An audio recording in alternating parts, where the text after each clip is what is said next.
Okay, ito question ko ngayon. Yung mga minention mo sa aking mayor or senator, Yes. nandun sa hearing, yung mga nag-offer?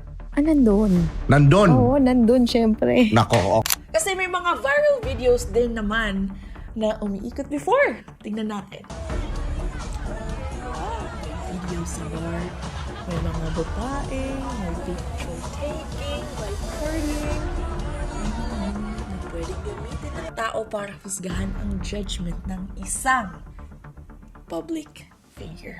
Let me call on them 18 kargador. The people using them portray them as heroes.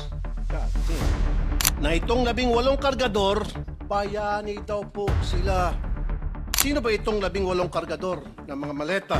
We cannot simply bring in people sa Blue Ribbon Committee na nag-aakusa na mabibigat na paratang nang hindi man lang nalalaman kung karapat-dapat pa sila paniwalaan. 2 weeks, binonggahan ang political circus sa Pilipinas. Grabe. Hindi na talaga ako magugulat kung isang araw may sariling theme song na ang Senado ng Pilipinas. Kasi parang teleserye na talaga ang nangyayari, you know? May bida, may kontrabida, di ba? May walkout, may hearing, may counter-hearing, may legitimate, may fake, may mga senador na imbis na hanapin ng katotohanan, no, parang mas busy pa magbigay ng kung ano-anong pangalan, mga nickname, para mag-trending online. And today, pag-uusapan natin si Senator Raffy Tulfo. Yes, Raffy Tulfo! Sa video na ito, tinawag niya ang 18 alleged witnesses na 18 kargador. 18 kargador. Harsh mo naman, Senator. Kargador daw. Kasi nagkakarga nga daw naman sila ng maleta. Okay. So, sige. So, let's talk about that today, okay? Pero, may tanong ako sa inyo. Ito ba talaga ang dapat ginagawa ng isang senador? Mang-mock, magtawag ng kung ano-ano, mang-asar, tawagin sila ng kargador or whatsoever. O dapat ba ang ginagawa ng senador ay harapin ang aligasyon, himayin ang ebidensya, at sagutin ang issue ng direkta? Kasi to be honest, dati gustong-gusto ko talaga yung Tulfo in action. Marami silang natutulungan, di ba? Maraming ordinaryong Pilipino ang walang boses, walang abogado, walang koneksyon, at doon sila lumalapit agad. Kasi pakiramdam nila, may makikinig sa kanila, may handang tumulong para sa kanila. Pero god damn, man! God damn. Ito ba ang aasahan sa inyo? Ito ba? Kung ang pinag-uusapan ay maletang puno raw ng pera, flood control funds, at bilyon-bilyong piso ng bayan, bakit ang unang atake ay pangalan ng isang kargador? 18 kargador. Bakit hindi ang tanong ay nasaan ang pera? 'Di ba? Sino ang nag-utos? Sino ang tumanggap? Nasaan ang CCTV? Nasaan ang phone records? Nasaan ang affidavits? Nasaan ang timeline? Kasi habang tinatawag niyo silang kargador, hindi pa rin nila nasasagot ang pinaka-importanting tanong, di ba? Sino nga ba ang nakinabang? Bakit masyado kayong overprotective dyan? Nagkukumpulan pa kayo. Group activity pa. And that is exactly what we need to talk about today. Kasi dito, hindi tayo kakampi sa apelyido, sa political bloc, sa senator. Hindi rin tayo automatic nakakampi sa mga witnesses. We are here to find the truth. Kakampi tayo sa ebidensya. Kakampi tayo sa tanong na dapat tinatanong ng lahat. Kasi kung may maleta raw ng pera, sino ang naglagay? Sino ang nag-utos dalhin? Kanino dinala? At sino ang tumanggap? Di ba? Share your blessings, guys. Share your blessings. Guys, I don't know everything, okay? Pero ito ang alam ko. Dapat malaman natin kung sino ang naglagay ng pera, sino ang nag-utos dalhin, at sino ang mga nabiyayaan ng tax money ng mga tao. So let's get into it. Welcome back to Do Not Know Everything. I waited for today's hearing to confront the resourceful persons they presented.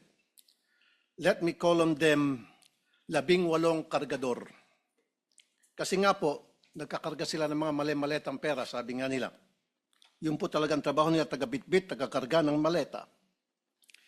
Una, sino ba itong 18 kargador ng mga maleta? Saan ba sila galing? We cannot simply bring in people sa Blue Ribbon Committee na nag-aakusa na mabibigat na paratang nang hindi man lang nalalaman kung karapat-dapat ba sila paniwalaan. Kasi simulang-simula pa lamang po na tinawag silang 18 Marines, may paglilin lang na agad. Yung bansag na 18 Marines sa isang paraan upang pabanguhin sila sa publiko. Matik po kasi yan. Pag sinabing Marines, iba po ang respeto ng mga tao. Pero hindi naman po silang lahat ay dating Marines. At mahigit kalahati sa kanila ay discharged without honors or dishonorably discharged from service for various offenses. Ibig sabihin, palpak sila. Tulad ng pagiging AWOL o absent without leave. Why is this information very important? Because for people to believe their allegations, it must come from a credible and reliable source. Kung ang pinag-uusapan ay maletang puno raw ng pera, flood control funds, at bilyon-bilyong piso ng bayan, bakit ang unang atake ay pangalanan silang kargador, sinungaling, or ano-ano pa? Bakit hindi ang tanong, nasaan ang pera? Sino ang nag-utos? Sino ang tumanggap? Nasaan ang CCTV videos? Nasaan ang phone records? Nasaan ang affidavits? Wala. Kasi, ang mga taong nabubuko, inaatake nila personally. At habang tinatawag ninyo silang kargador, hindi pa rin nasasagot ang pinaka-importanteng tanong. Sino ang nakinabang? Diba? And since brinot up naman ang past ng mga alleged ex-Marines, dismissed daw, questionable, hindi daw sila credible, okay, sige po. Then I think, let's apply the same standard to everyone. Kung past ang pag-uusapan, dapat past din ng politicians ang pag-uusapan, di ba? Okay, ito question ko ngayon. Yung mga minention mo sa aking mayor or senator, Yes. nandun sa hearing, yung mga nag-offer? Nandun. Nandun? Oo, nandun syempre. Nako, okay, ito na lang, final. Yung nandun sa hearing na senator, bigyan mo ko initials lang. May why. Why? Tapos ano yung last name? Hala, ang hirap na ito. Kinakabahan Hindi, first ako. letter ng first name. O, sige. First letter. First name. R. R. Mm. Last name. Hala, wag na. First letter ng last name. First letter ng last. O, sige. Wag first letter. Last letter ng last Last name. letter. R ang first name, di ba? Opo. Last letter ng last name. F na lang. Ha? F. F ang last name. Opo. Yun ang last letter, yung elf? Hindi. Second, pangalaw. Pangalawa. Pangalawang letter ng last name. Opo. Come on, Mr. Rapi Tulfo. Huwag natin gawing selective ang morality. Hindi pwedeng kapag witness, tingnan natin ang past nila. Diba? Pero, kapag politician naman, move on na. It's not important. Hindi pa siya senador at that time. It does not matter. Kung character ang pinag-uusapan, character is character. So, kung credibility ang pinag-uusapan naman natin dito, credibility is credibility.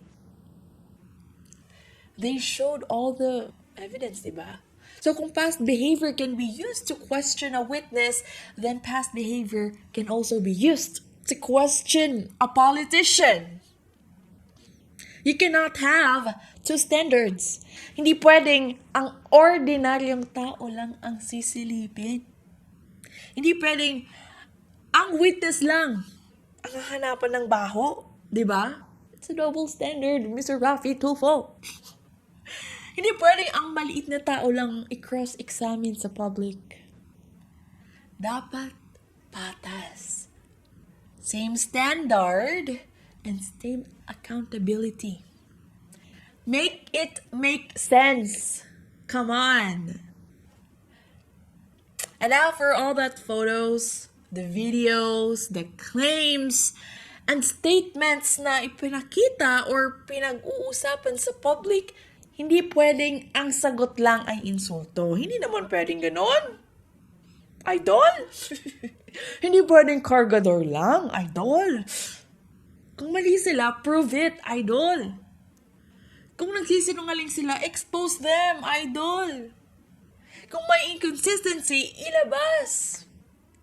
Kung may ebidensya kayo na false ang claims nila, then show it. Idol? Pero huwag niyong gawing comedy ang corruption allegation. Because if public money is involved, this is not entertainment anymore. This is not a joke at all. This is the people's money. Using them, portray them as heroes. God damn. Sabi nga ng isa sa mga senador na dumalo nung araw na yon, bayani daw po sila. Pero nakakaya naman po sila sa iba nating mga bayani. Na itong 18 kargador na ilang taon nagtrabaho kay Saldico, may 7 years at 9 years at nagbitbit daw, sabi nila, ng sangkatutak ng maleta ng pera. At bigla na lang tinubuan ng konsensya at ngayon ay naninira ng buhay ng mga inosenteng tao, ay tatawagin nating bayani. Pasensya na. Hindi ako papayag na matabi ang mga sinungaling nito kila Jose Rizal, Andres Bonifacio at mga dakila nating OFWs. Huwag niyo nang masyadong ibinibida ang OFWs kapag convenient lang sa inyo. We call them heroes. Diba? Kasi wala kaming automatic trust sa inyo eh. Hindi porket sinabi ninyo ang salitang OFW, mahal na namin kayo. Hindi po. Hindi porket sinabi ninyo na para sa mga kababayan natin abroad, paniwala na agad kami. Na-touch na ba kami? Hindi porket nagpa-picture kayo sa airport, champion na kayo ng overseas Filipinos. No. Kaming mga nasa abroad, ha? Hinig kayo, we are watching. Hindi kami bulag. Actually, now I kinda get it. Kaya pala, ang lakas ng push sa mga OFWs.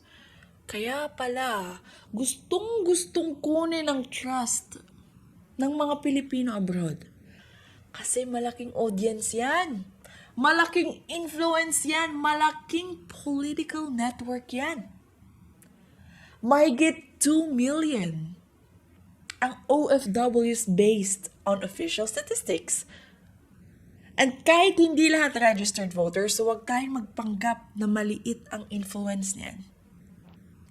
Ang isang OFW, hindi lang isang tao ang naaabot, okay? Isipin mo, may pamilya sa Pilipinas, may magulang, asawa, kapatid, anak, may mga pinadadalhan, may mga taong nakikinig sa mga opinion niya. So ano ba to? Tulfo for Senator 2028 again. So kapag nakuha mo ang tiwala ng OFW, hindi lang isang vote ang target mo. Buong household ang naaabot mo. Kaya, Mr. Tulfo, we are watching. Hindi kami bulag. Hindi kami basta-bastang nadadala para sa OFW speech mo diyan. Over there. Kailangan pa rin ng resibo.